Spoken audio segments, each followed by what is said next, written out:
पहले निकलल पिया दुलारे, अब चला हमार लवहर दुलारे। आए भैया अब हाई एगो नया निकल गए मास्टर साहब।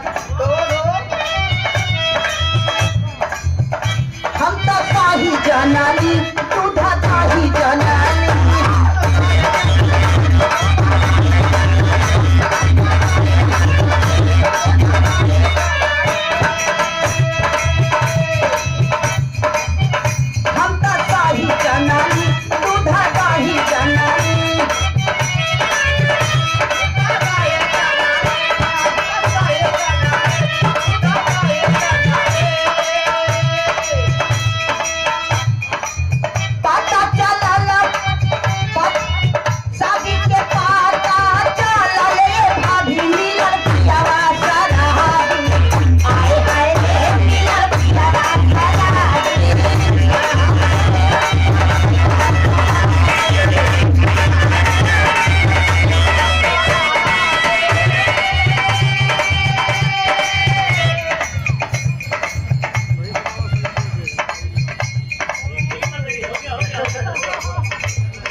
कहतिया हो हम तो काही जनाली तू काही जनाली।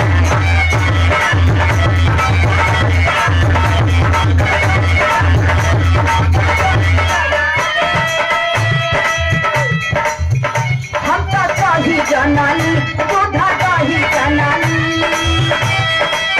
शादी के बाद पता लागल रे भाभी, शादी के बाद पता लागल रे भाभी पिया पिया सारा। आए हाय रे पिया पिया सारा।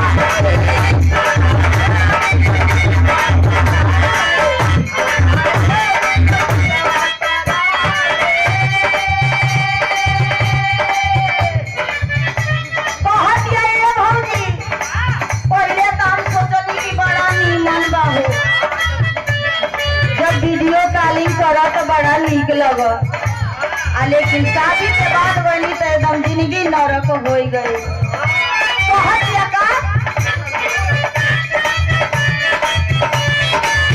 ऐसन किस्मत न मिले कि